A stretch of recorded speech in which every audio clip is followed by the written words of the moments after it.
All right, guys. Hey, welcome back. Thanks a lot for everything that you guys did last week, man. We had a lot of views on the last episode.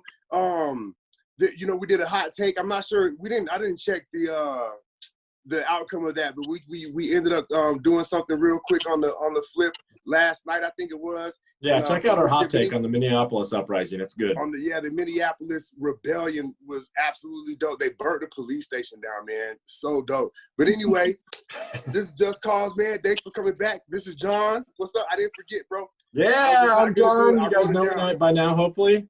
Yeah. Yeah, and then we got Juelz Ramirez from the South Side. Finally, man, I've been like, yo, we got to get Juelz on here, man. And she's so dope, man. She's a Harrison alum, as such, so am I. And all you Harrison folks really stick together, huh?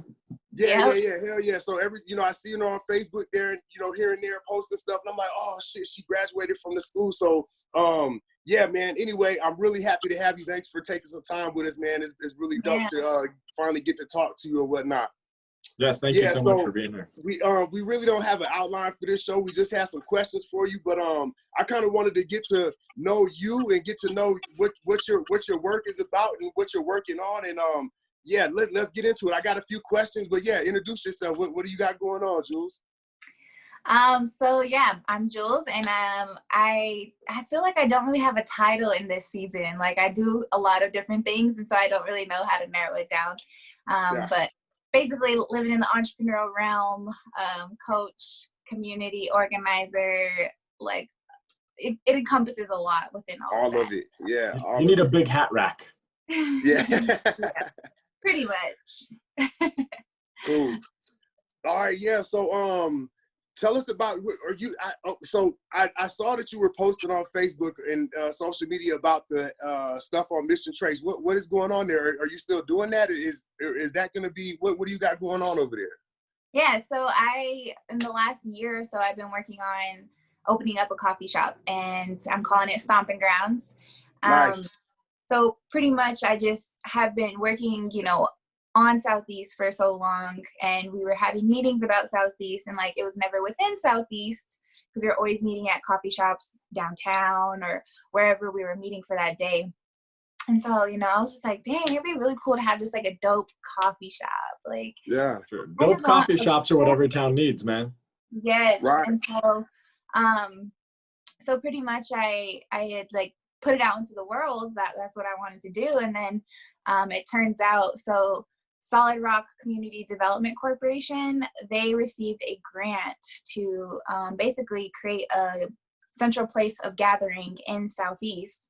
And so within that plan was a coffee shop. And so pretty much I'm working with them, and they're working with the property owner.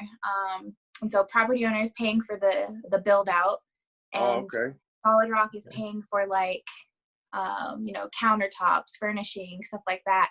So I'm literally just coming in with equipment and the people. And the people. Machine right here. Yeah, that is awesome, man. That's gonna be a good spot too. So did the pandemic, did it slow anything down, or you guys still rocking and rolling? So fortunately, it wasn't even the pandemic that slowed things down. It was some other bumps in the road. But I was like, shoot, I'm not trying to open during this pandemic. So yeah. I'll take it. So yeah, that's why I was really excited that I had this opportunity to work at Switchback for a while, because Brandon, the owner of it, he's been mentoring me for some time now, and then they're actually opening a new location in Hillside.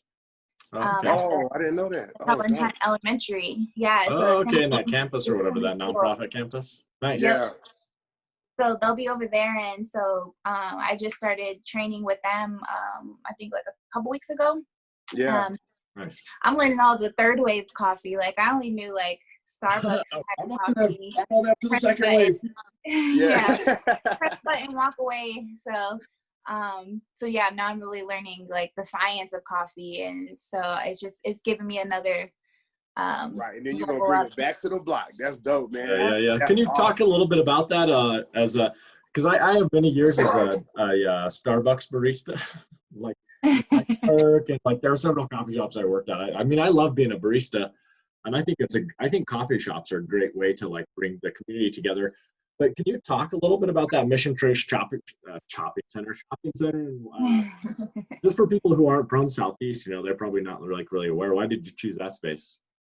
So for like as long as I can remember, that shopping center has just been vacant. Majority vacant. Like there's a few they got like the faux restaurant in there, and they got like a daycare, and it's just some random businesses. But like there's a huge, that used to be a King Soopers, just sitting completely vacant, and it's just like deteriorating. I know. Yeah, it's ridiculous. I mean, when I moved away, I think it was empty, and then I moved back 12 years later, and it's still empty. So like that. Yeah, I remember going there like as a child, like me too. very Yeah. small. And then my location for Stomping Grounds is actually like the building that's furthest, like closest to Hancock and Academy. So like the very corner, the big available sign is on it. Yeah, that's gonna be my storefront. And so I can't wait. Yeah, I'm gonna be drinking some coffee there. That's what's happening, man. That's gonna be Sean's new stomping grounds. It is gonna be my stomping ground. I'm coming through. Hell yeah. And it's like right in the way, like when I'm going to my mom's house, it's all right there. So I'm definitely gonna be able to stop through. I'm waiting on it. So, I've seen that you're active in the community as well, and you do certain things. I'm really not. I don't know exactly if you were centralized with one organization or not, but I was interested in, because we're from the same area. We graduated from the same high school. I was a lot of years before you, but we don't need to talk about all that. It's cool. But anyway, we both graduated from Harrison High School. We're alum from down there, and I grew up on Monterey. I don't know if you did. Did you grow up on Monterey? Yep. Mm-hmm. Yeah, so we're both Pikes Peak Parkers, man. So it's really dope, and I was always like, dang, what is she doing? It's dope. I wanted to just, figure it out. But yeah, so here's my chance. What got you into the community work that you do, and what are you working on in the community now? Yeah, so pretty much, I was watching your episode 6 with Kevin, and I heard a lot that like you guys and your activism kind of started around the time of Jesse Garcia, and that it was definitely that was a part of my trickle effect of getting involved in community. But I mean, 2016 just had like layer upon layer of like pushing me towards this. So like I had been living pretty much back and forth from like where I was going to college, and then coming back for the summers, then moving away to Denver for a while. So hadn't really lived in Springs steadily since I graduated high school.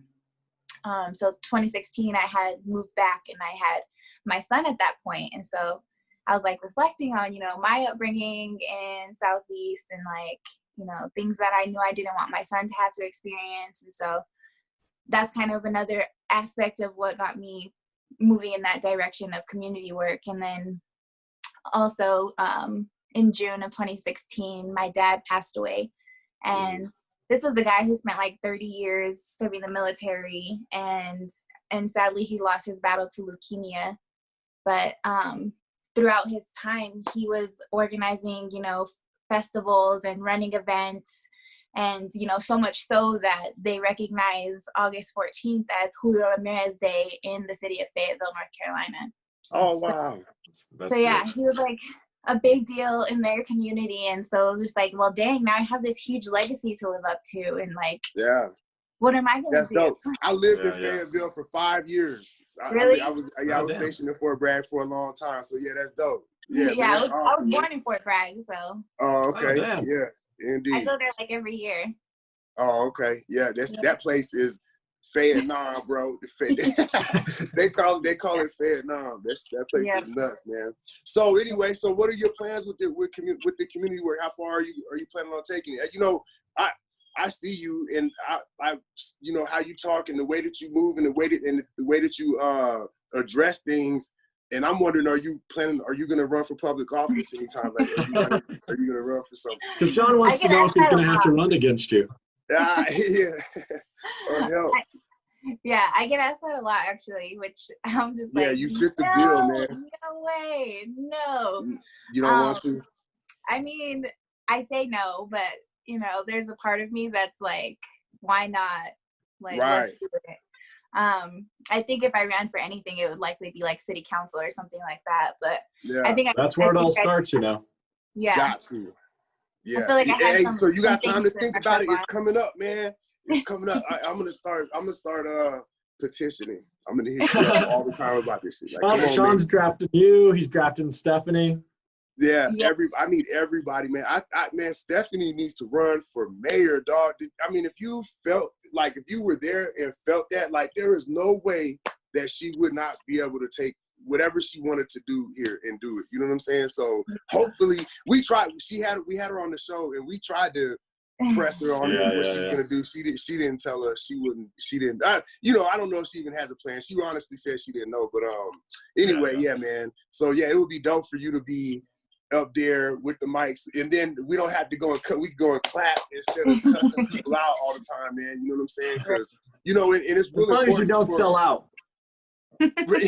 Yeah, don't, because I'm gonna call your ass out. Like, hold up, Right. I know what down the street. Let's go to her house and pick it. But you know, the thing is, it's really important for like people like us where we're from to just do it. Even if, you know, I don't know if we get enough money. I don't even know what it is, what it's about, but just to do it and people to see your name or whoever's name, like from the block is doing it. You know what I'm saying? It, like, that is so powerful. And then the thing is about our district, 40% of them didn't vote. Like 40% didn't vote. You know what I'm saying? It's a lot of damn people. So I think that somebody that's like really rooted in there would be able to pull that out, and it would take over the whole shit. You know what I mean? It would be solid. So anyway, yeah, think about it, man. So you have the opportunity to break that news right now, Juelz.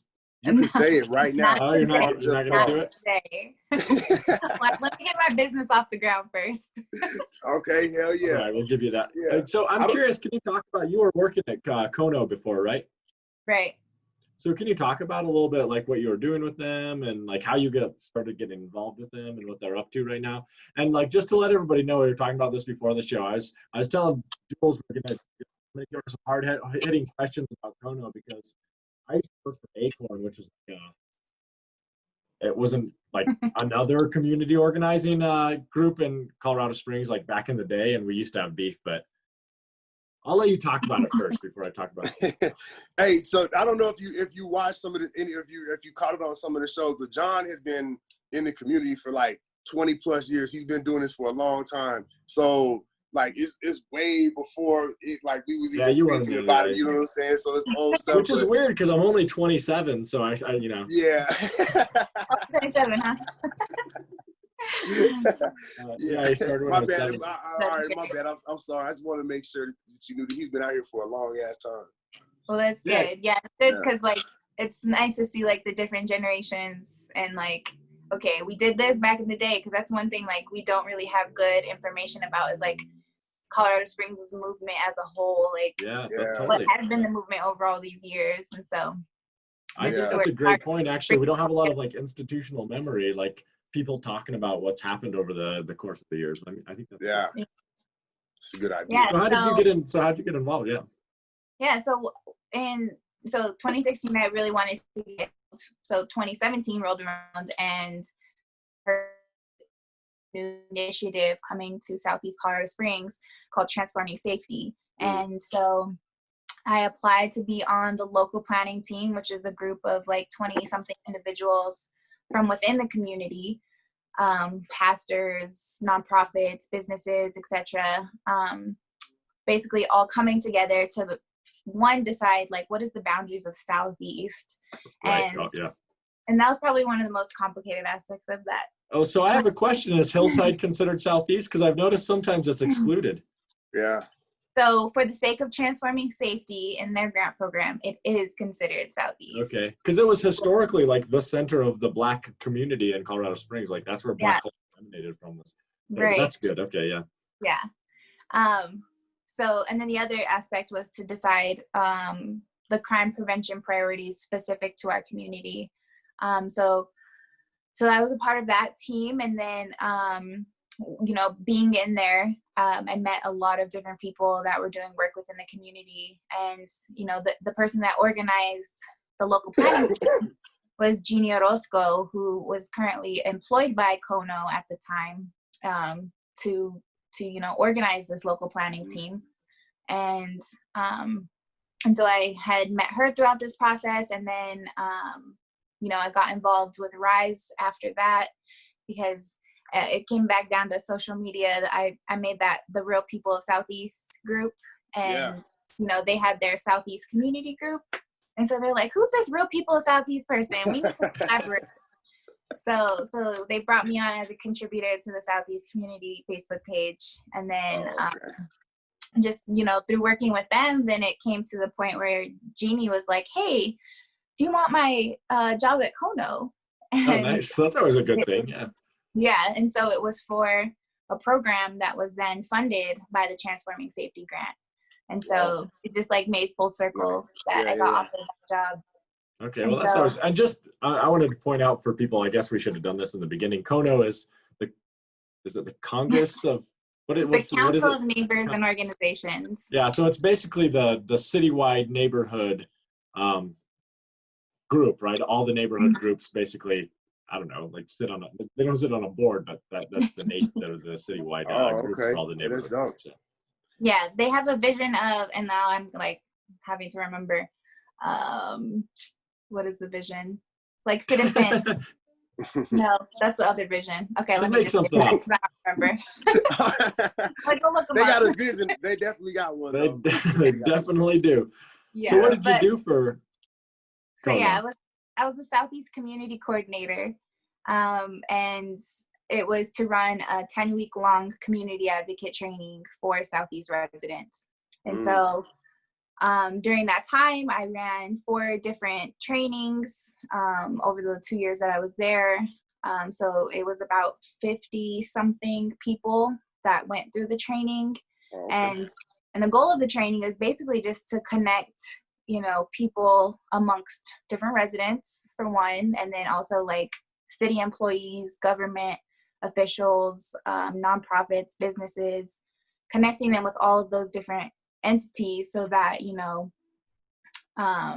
one, they have those connections, and then 2, like giving them some of the knowledge behind the issues and giving some of the process of, addressing these issues. Right. So they can just better advocate for our Southeast community. So yeah, that's dope. That was the bulk of the work there. Yeah, that is a lot of work. So do you feel like that was like, is that stuff working? Is like, yeah. Obviously it's needed, but is it working? I think it's definitely a start. Like, okay, I'm not seeing the results that like I would love to see. So like the ultimate goal of like would be like for them to like organize, whether it's behind an issue or in their own neighborhood, or sit on a board or commissions. So basically just getting more representation within our city. And we've had some people that are like now sitting on like nonprofit boards and stuff like that.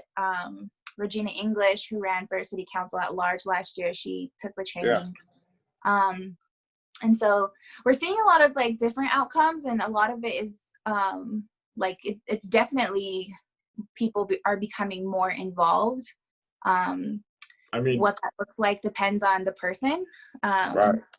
But yeah, definitely like want to see it taken to the next level of like really getting placed on different boards and commissions, and really like organizing, like taking the time to organizing. Yeah. I mean, I gotta say, Southeast was being represented out there today. All those kids from K-Land, man, they were organizing that shit. They were out there, and it was like, y'all did this? They were like, hell yeah, we helped them, man. They were so proud of themselves. I was proud of them too, man. Like, really you could just see their chest. Like, it was dope, man. So, anyway, like, in the heart of K-Land. So, anyway, man, the police really fucked up. The thing is, like, you talk about winning hearts and minds and all of that stuff. And when you're in a war zone, like, you try to not piss the kids off and make sure that they remember you well and things like that. They talk to you about these kind of things, and the police do the exact opposite everywhere they go. You know what I'm saying? So it's really gonna backfire, hopefully, man. And we find new different ways. Like, so when you talk about sitting on commission boards, is that what you said? The county is that the county boards commission? and commissions. Yeah. Like all of those different bureaucratic like centers that run the city, right? Yeah. That So basically like provide those recommendations. for city council city stuff. planning. Yeah, Yeah. that's what I'm saying. Like people that do stuff, it's important for you to just go do that or go sit in those meetings or whatever, like be a part of these things, man, because that's the shit that affects us. We get so tied up into the federal stuff, you know, Donald Trump stories and all of this shit that's happening. But man, these people are like moving and shifting our money every day all around us, and we have no idea what's going on, man. So it's kind of dope to like hear that somebody that you were like into that, and you're young too, man. So you're definitely you need to run for city council. It's coming. It's coming up. So anyway, speaking of that, like, how do you feel about what's going on in Minneapolis and stuff, man? What do you think that where are you sitting with all of the actions, everything included, the rebellion, everything? How do you feel about it? You know, sadly, I'm like not surprised that it's happening. It almost like I'm big on like history. I went to college for history, so Okay. So I'm sad that it's taking it to get to this extreme for people to really listen. And it's like, it's ridiculous. Like, why does it take people like, you know, burning down buildings for people to really pay attention? Yeah. Like, we didn't want it to get here. And so, I mean, it's sad that it had to escalate to this magnitude for people to really start listening. And I hope that, you know, people continue to keep pushing, you know, beyond just the protests, because it is going to take, you know, more than just holding up a sign and yelling at the police officers for the real things to happen. But I think it's moving in a direction that we all need. You know, sometimes, you know, they say it's an uphill battle until you get to the top. So, and that's what it's going to be right now. And it looks like people are finally pushed to that point where they're like ready to just quit settling for, you know, the bullshit. Yeah, for sure. I hope so, man. I have a question with regards to, you know, like when I worked on the, we did, I think, 3 different neighborhoods. We would, you know, with Acorn, we would focus on like doing a campaign in a specific neighborhood, like around specific demands. We had like, the one that I worked on was like in Wildflower neighborhood, which is, there's an old, is it Wildflower Park? I don't even know what it's called now. But like, at first it started around a like apartment that was being built, but then a lot of people were like, man, I wish we had some parks or something here. So we kind of started focusing on the fact that Wildflower Park didn't have anything basically. You know, like it was a field, and not even a grass field. It was like a weed field or whatever. So we kind of organized around that. But one thing we ran into was like, you know, when we were trying to organize people, there's a lot more working class people down in Wildflower and down in Southeast than in you know, Old North End, for example, and like Northeast Colorado Springs. And so, you know, we were like, okay, we need to mobilize and get people down to the city council meeting, or not the city council meeting, the Parks Commission meeting, and advocate for ourselves that this park's been sitting for so long. And you know, it was like, I think we had 4 paid organizers, and it took us out there like every day knocking on people's doors, and like, you know, we didn't text back then, but calling people, and you know what I'm saying, like, and it was really hard to get a few of those like working class folks out because they got jobs during the day when all of these things meet. And we went to the Parks Commission meeting. I just remember this because it turned into like a big ordeal. And you know, there were like a few of us, and we were like really amped up because we got like, you know, 5 people to go to this Parks meeting. And then like North Colorado Springs, it's just like you got a bunch of fucking white housewives that like sit a lot. I don't know what they do all day. I don't know what a housewife does all day. I'm sure they do a lot of work. I'm not trying to denigrate housework. Right, the houses are very nice. But they probably also pay people to take care of their houses, you know? So like there's a bunch of like white women that were down there, like, and it was for University Park. Do you guys know where University Park is? Yeah. It was like a newer development back in the day. It's like near where I grew up, actually. But they were like, we need a park in University Park because there's not any parks near us. And I was like, that's not true. I grew up right near that neighborhood. There's a park right there. Like before University Park was built in Garden Ranch. And, you know, but like nobody on city council even raised that. I'm all, dude, the Parks Commission knows where the parks are. Like there's literally the YMCA park is right there. And so they got, I don't remember the numbers. They got like 600,000 or some ridiculous number to build this park up there in University Park, which is this beautiful space with all the hills and everything, you know. And we were just like, we just need a little bit of money. We're partnering with nonprofits and with Colorado College. We've worked it all out. And they're like, okay, we'll give you like $30,000. And we're like, man, that's like bullshit. You know, you can't get much for $30,000. And so like my wife actually was like, man, this city's racist. You know, like that turned into a big deal. Like the Gazette reporters like, you know, and it turned into this big thing. But like a lot of people are like, well, yeah, it's true. Like this parks in Southeast are never as nice and taken care of as the parks in the North. And I think there are a lot of reasons for that. I remember somebody, I think it was Promise Lee actually back in the day, but I don't remember exactly. Somebody quoted him as saying like, you know, this is true. They always think that just people in Southeast want a basketball court, but we actually like grass too. And somebody on the Parks Commission had said, well, we don't want to put like nice grass down there because they always tear it up. And so like we were dealing with a lot of like, that's crazy. To deal with a lot of like there were racial issues, there were class issues, obviously. And Kono at the time was like really resentful about the fact that we were like raising all these race and class issues that were happening within the Southeast. And so I'm curious how that's changed, because like Kono to us was really seen as actually, I don't know if you guys remember, but Margaret Radford was the representative down there. And she's like, why don't you guys just work through Kono? And we're like, well, Kono doesn't give a shit about Northeast or Southeast. I mean, that's not actually what she sounded like, just to let you guys know. So I'm curious about your like experiences with that, because when we brought this up, it turned into like the mayor, Lionel Rivera was the mayor at the time. He literally called us at 7 a.m. and was like bitching us out because we were calling the city racist. So I don't know. I'm curious your thoughts about that and like how Kono is dealing with the like issues of class and race, like structural issues that actually exist both in Colorado Springs and the United States. Because like I'm all for community organizing. Like this has been a thing since I was like a youngster. I'm like, it's like you know, grassroots democracy or whatever. But there are a lot of problems with community organizing. I know I've been going on a while, but like I'm just curious your thoughts about that. So here's what I will say. You don't work for him anymore, so you don't have to be diplomatic. Yeah, firebomb. I do in some senses, so I'm gonna try to be a little bit diplomatic, but I mean you'll understand enough just by what I say. So there's no representation of Southeast within Kono's board. Okay. There's no diversity on Kono's board.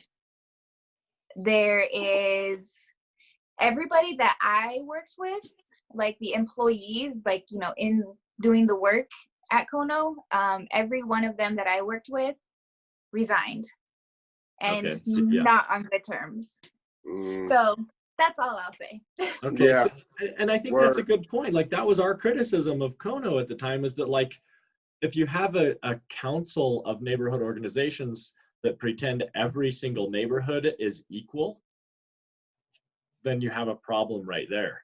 Because Southeast Colorado Springs has like way more issues that they're dealing with than North End. We were just joking earlier before the show. Like the things that the North End neighbors care about is like, we don't want more buses on our road, and we don't want bike lanes on our road for some reason. I don't know. I'm not sure why they like hate buses and bikes. They only want cars on their roads in the old North End.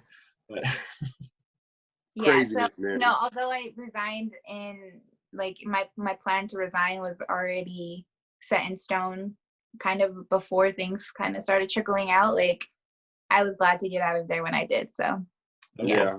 And so I'm not going to put you on the spot anymore, but like I don't know, I'm curious your thoughts about how do we start to deal with those issues.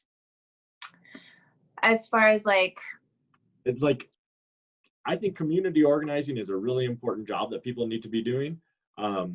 But I also think that there's something bigger that's going on in the country than just like little neighborhood issues, right? So how do you deal with race issues? How do you deal with class issues within that community or organizing process?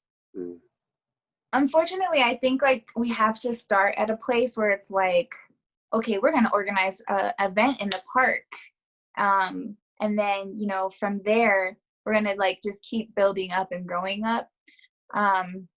Because a lot of it has to do with trust. And so like the people with the resources, like oftentimes you have to build that trust with them. And so I know with like, now I'm not going to think of their name. You can just make a name up. We wouldn't even know. One of them organizations. One of them is. So they actually help neighborhoods organize, and with what they Colorado Trust. That's what I'm talking about. Oh yeah, okay, yeah. So yeah, they're able to like provide, you know, funding for people to hold neighborhood meetings and et cetera, but like they go through the steps of like, okay, first we're just gonna do some stuff to show, you know, we're really here to like invest in you guys, and so we want you guys to organize events, bring community together, and then, you know, throughout that process, you know, we're gonna start thinking about what are the things we want to focus on as far as like big picture of our neighborhood. And you know, for neighborhoods like us, our big picture isn't, you know, a bus route coming through the neighborhood. Like we want more bus routes through our neighborhood. Yeah. So I think just like starting there and then building up is really what it's going to take. Like in Southeast currently, there's only one neighborhood association that I'm aware of. If we're including Hillside, then two. So, I mean, it's hard because it can be very local. Like if each neighborhood is advocating for the right things, then it does address those bigger issues. But sadly, like if we just address the bigger issues, then it would resolve all the neighborhood issues. So yeah, exactly. It's like both and type of thing. Like we want our neighborhoods to be more connected so that like, one, they're connected to more resources, more like support systems of neighbors or family or friends. But just like larger scale, it's going to take, well, now that we have our neighborhoods organized, like let's think about like bringing all of our neighborhoods together, and then what are the common issues within all of our neighborhoods. So like my whole vision is like, you know, finding people that are passionate about each issue, or like pick an issue, be passionate about that, but like you're coming from this specific neighborhood, and so like somebody from that neighborhood is passionate about the same issue, so y'all are going to come together then, and you're going to kind of speak on behalf of your own neighborhood and then take it to the next level. Right. So, well, let's come together around buses. People in the Southeast want more buses. People in the Old North End don't want them. Yeah, let's work that out and switch it around, old switcheroo. Right. Yeah. So anyway, yeah, I was gonna get to how do we get better in the park, and I think you kind of already like touched on it, you know, and I see, yeah, I heard what you said, but you know, as far as people not voting in the census, I'm hoping that people are taking part in the census and, you know, getting on there and doing their thing. But like, why do you think that there's a reason why people don't vote, or is there like, is it just, I don't know, like, is it just not important? I don't know. I can't put my finger on it. So I'm figuring like you're focused on the neighborhood and like the schools and stuff like that. Like, I think it's all the same kind of thought pattern. Like, why don't people get out there and do it? And I can't put my finger on it. Have you been able to like, maybe I don't know.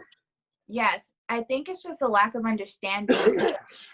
You know, the big thing about voting is, you know, the president. You know, everybody wants to vote for the president and vote on like those national, like that's the only ballot people will actually fill out is like for our president. And sadly, like those local elections, like I honestly didn't know much about local elections and up until these past couple of years, and I'm just like, like I didn't even know what city council did up until these last couple of years, and so realizing all of that, I'm like, okay, we really need to make sure we're voting for the right people in city council, because I mean, that was part of the reason I got involved with community work, was because like I was just so frustrated with everything going on in DC that I was just like, oh, what can I do?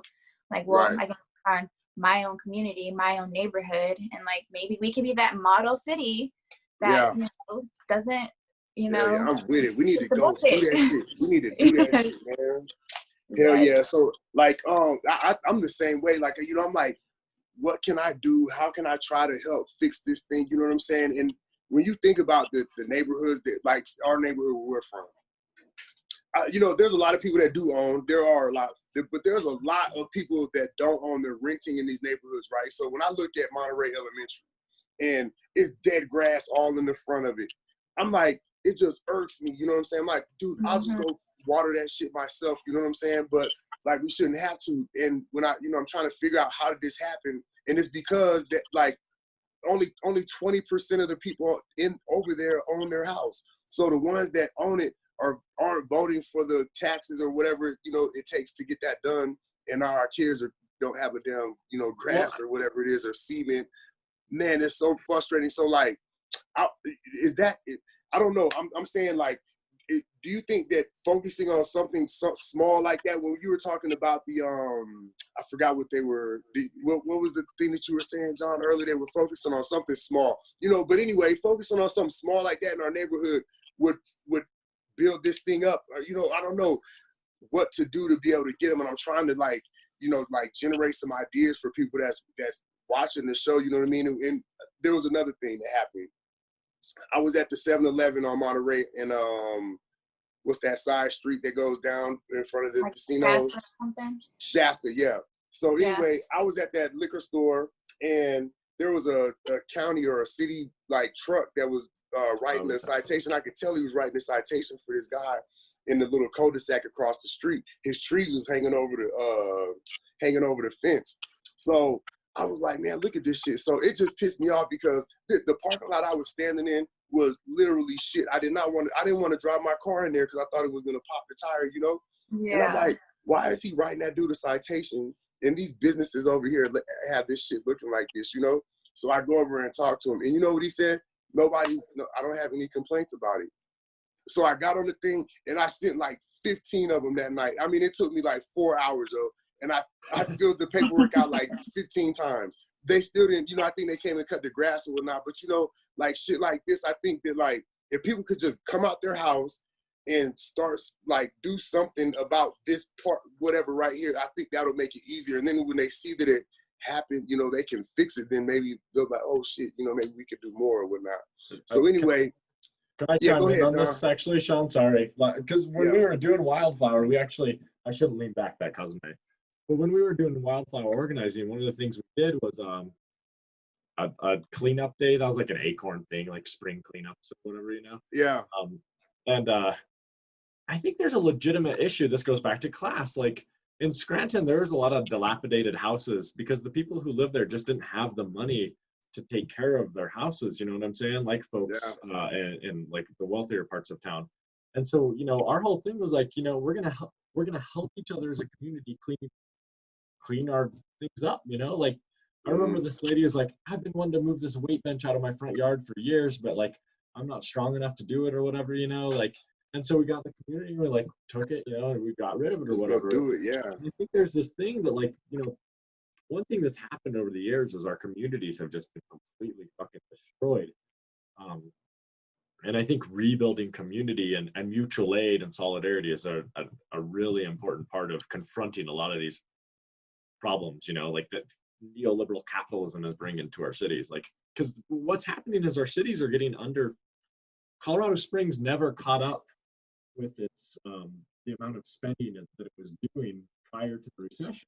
You know, right. Now we're hitting another recession, and we're gonna drop back down and never come back up. We never caught up to that. And they're never gonna spend, like, every time we just keep ratcheting down and spending less and less on like these community resources, these things that help everybody rather than just the few. You know what I'm saying?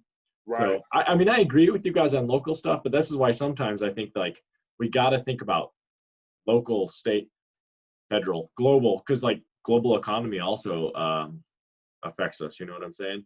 Right. Because the federal government, you probably know this. Yeah, exactly. The federal government's the one who provides block grants.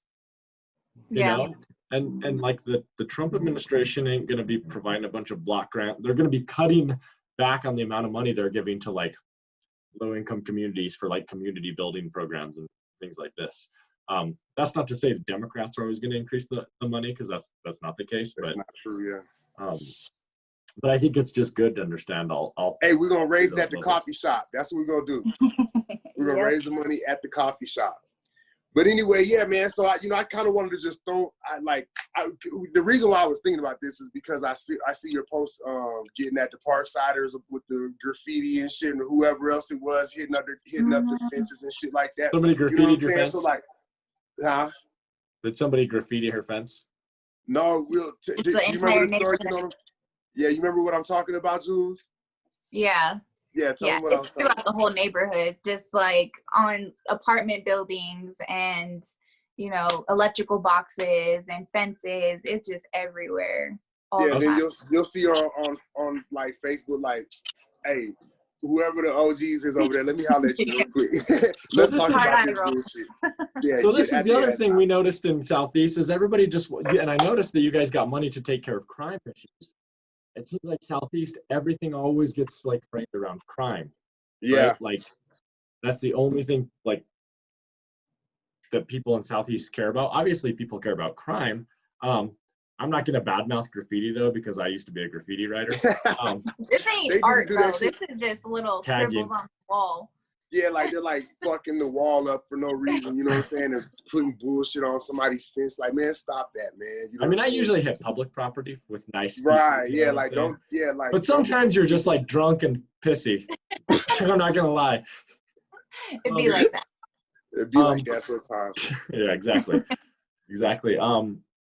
But it was a frustrating thing. The time when we got most people out to community meetings was when it was like about neighborhood watch and things like, and the city always wants to just focus on like, oh, the crime in Southeast. You know what I'm saying? So everybody associates Southeast with like crime and gang activity and shit, you know? Did you see that Gazette article about Southeast? Like, I think it was in 2016, 2017. And it just made Southeast as one crime scene. Yeah, like it was the worst neighborhood in the state or something like that. I saw that, yeah. And there's a reality that there's like more crimes that are reported at least, but I don't know. I always get annoyed because I'm like, well, you know, corporations are ripping us off every single day and nobody calls the police to report them. Yeah, it's definitely like we're doing a lot. Like I am also working with Rise Southeast, and they are kind of like an umbrella organization within Southeast where, I mean, we've been helping with a park as well, Panorama Park, and like we've been able to leverage millions for that park redesign. And oh wow. So yeah, the groundbreaking I think is at the end of this year, and you know they've had a youth advisory council, a group of like I think about 12 middle and high school students that have been working on, you know, okay, what kind of designs do we want to see in the park, and like they're going to parks and commission or parks board to you know present their ideas and stuff. And so I definitely think we have grown tremendously in like people showing up.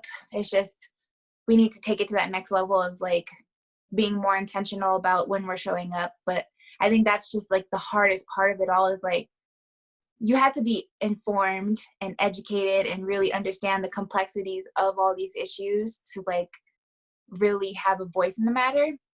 And but who has time to do all that too? You know what I'm saying? Yeah, like who has time for that unless you get paid to research it? Unless you get paid, exactly. And so fortunately, there's a lot more organizations that are paying people to do this kind of stuff, like Solid Rock CDC, Rise, Kono.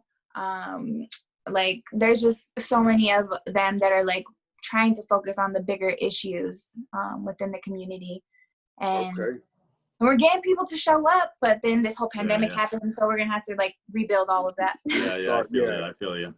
Yeah. Well, I feel like that I owe to make sure that I show up to some of these things. So make sure that you're like, hey, Sean, hold me accountable every now and then. You know what I'm saying? Because I really do be busy, but I really want to support, you know, things that you're doing, everything that you're doing, and especially for the South Side and you know in the park too. So anyway, we held you up for a long time. I appreciate you giving us some time and letting us pick your brain a little bit. And you know what I'm saying? Really, the thing about this is like for folks to, when they watch you talk and see the things that you've been here and there and doing all the work that you do, it's like, it's a big part of what we need to do. You know what I'm saying? If you know, I don't know, a third of us did that shit, you know, things would be different. You know what I'm saying? So I appreciate you. I'm proud of you. You know what I'm saying? Being from Harrison and being from the block, man, I'm really happy to see everything that you're doing. And I want to try to get it together in down there. Maybe we can try to do something about getting the block to, you know, like just, I don't know, man, fix something just on purpose. Like, just like pick something and fuck with them about it or whatever. You know what I'm saying? Yep. It's always nice to fuck with people. Yeah, like get the people out the Vecinos or something. But anyway, all right then, man. I love you. Thank you so much. I appreciate it, man. And we'll see y'all around, huh? All right. Yeah. Okay. Yeah, take Thank you it so easy. much. Thanks, Thank Jules. you. Yeah.